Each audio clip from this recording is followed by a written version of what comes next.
السلام علیکم ورحمۃ اللہ وبرکاتہ۔ امید کرتے ہیں کہ آپ تمامی حضرات خیریت سے ہوں گے۔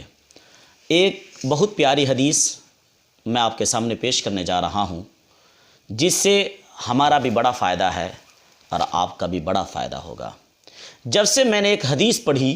کہ میرے آقا نے فرمایا من ادا الی امتی حدیثا، کہ جو شخص میری حدیث کو دوسرے تک پہنچائے،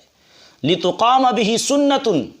او تتلما بہ بدعۃ فہو فی الجنہ،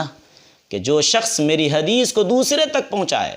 تاکہ اس سے کوئی سنت قائم ہو جائے یا اس سے کوئی بدعت دور ہو جائے، فہو فی الجنہ، وہ جنت میں ہوگا۔ جہانگیر القادری نے یہی سوچا کہ جہانگیر قبر میں کیا لے کر جائے گا؟ اگر آپ کو میں نے ایک حدیث بتایا، چاہے موبائل کے ذریعے سے ہو یا اپنے بیانات سے، اگر یا اپنی تقریروں سے ایک حدیث میں نے پہنچایا، آپ نے اس پر عمل کیا، پھر اس حدیث کو اپنے دوسرے تک پہنچایا، یقیناً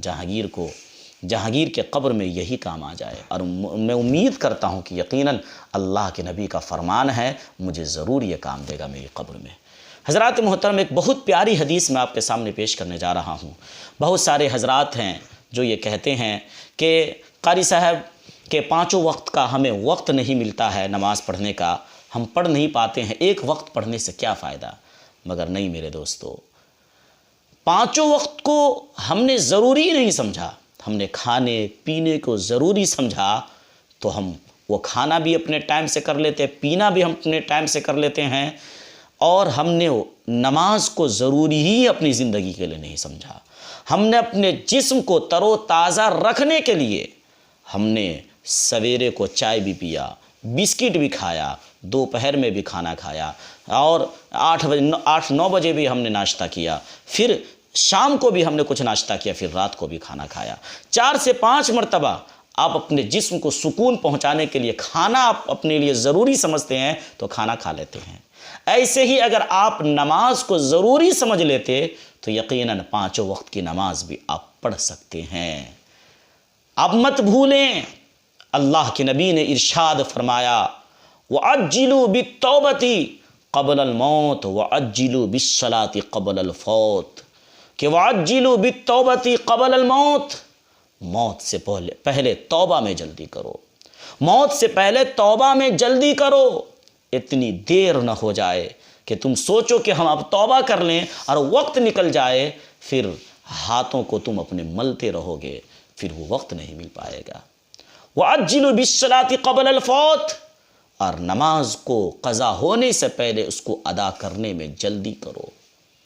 اللہ کے واسطے نمازیں آپ پڑھے، 1 وقت 2 وقت، ہر چیزوں کو کرنے کا وقت میرے پاس ہے، مگر جسم کو سکون پہنچانے کے لیے جیسے ہم نے کھانے کو ضروری سمجھا، ایسے اپنی روح کو خوش کرنے کے لیے اگر ہم ضروری سمجھ لیں کہ ہمیں نماز پڑھنا ہے تو یقیناً ہم پڑھیں گے۔ اللہ کے نبی نے یہ بھی ارشاد فرمایا لا ایمان لمن لا صلاۃ لہ، جس کی نماز نہیں اس کا ایمان نہیں۔ آپ مکمل ایمان کرنا چاہتے ہیں، ایمان میں تازگی لانا چاہتے ہیں تو ہمیں اور آپ کو نمازیں پڑھنی ہی ہوگی۔ آپ کیوں نہیں سوچتے کہ اللہ کے نبی نے ارشاد یہ بھی فرمایا ان اول ما یحاسب به العبد یوم القیامت صلاتہ، کہ بے شک اللہ تبارک و تعالی قیامت کے دن اپنے بندوں سے سب سے پہلے اگر کسی چیز کا حساب لے گا تو صلاتہ، اس کی نماز کا حساب لے گا۔ آپ نے سوچا ہی نہیں میرے دوستو۔ میں گزارش کروں گا جو میرے احباب ہیں جو پانچوں وقت کی اگر نہیں پڑھ پاتے ہیں کسی وجہ سے، تو کم سے کم 1 وقت سے وہ شروع کریں، اور ضروری سمجھے کہ ہمیں پڑھنا ہے پانچوں وقت، مگر یقین جانیں 1 وقت بھی اگر آپ نے اللہ کو یاد کیا، 1 وقت سے شروع کریں۔ کبھی فجر پڑھ رہے ہیں، ظہر پڑھنے کی کوشش کریں، عصر بھی پڑھنے کی کوشش کریں، عشاء بھی پڑھنے کی کوشش کریں، مگر کسی وجہ سے آپ نہیں پڑھ پاتے ہیں، بعد میں اس کی قضا بھی کریں، مگر آپ شروع تو کریں۔ آپ نے 1 وقت کی اگر نماز پڑھا، صرف ظہر پڑھا یا صرف عصر پڑھا، 1 مرتبہ کہیں بھی اللہ کو یاد کیا تو اللہ کے نبی کی حدیث پاک ہے، ترمذی شریف جلد 4 صفحہ نمبر 92 میں اللہ کے نبی نے ارشاد فرمایا، جس کے راوی حضرت عبداللہ بن عباس رضی اللہ تعالی عنہ ہیں، وہ فرماتے ہیں کہ اللہ کے نبی سرکار محمد مصطفیٰ صلی اللہ علیہ وسلم نے ارشاد فرمایا اخرجوا من النار من ذکرنی یوما، اللہ کے نبی فرماتے اخرجوا من النار، دوزخ سے نکالو، من ذکرنی یوما، کہ کسی دن بھی مجھے یاد کیا ہو، سبحان اللہ، یعنی اس شخص کو دوزخ سے نکال دو جو کسی دن بھی مجھے یاد کیا ہو۔ ایک دن بھی اللہ کو اگر آپ نے یاد کیا ہوگا آپ دوزخ سے نکالے جائیں گے۔ اللہ کے نبی نے آگے ارشاد فرمایا او خافنی فی مقام، اور اس شخص کو بھی دوزخ سے نکالو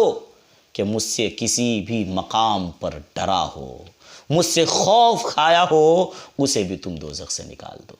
اس لیے میرے دوستو اللہ کی عبادت کرنے کی کوشش کریں، اللہ کو یاد کرنے کی کوشش کریں، اور جو کام آپ کرنے جا رہے ہیں وہ دیکھیں کہ حرام ہے یا حلال ہے۔ یقیناً اگر وہ حلال ہے تو کریں، حرام ہے تو اللہ کا ڈر اپنے دل میں بسائیں کہ حشر کے میدان میں اس کا آپ کو جواب دینا ہے۔ یقیناً یہ باتیں آپ کو پسند آئی ہوگی، دوسروں تک ان باتوں کو شیئر کریں، حدیث کو خوب پھیلائیں، تاکہ آپ کے پھیلانے سے، آپ کے اس ویڈیو کو شیئر کرنے سے یقیناً ممکن ہے کہ یہ حدیث کہیں ان کے دلوں تک اتر جائے اور وہ کل ہو کے نمازی بن جائے، تو اس کا ثواب جہانگیر القادری مجاہدی کو بھی ملے گا، یقیناً آپ کو بھی ملے گا۔ السلام علیکم ورحمۃ اللہ وبرکاتہ۔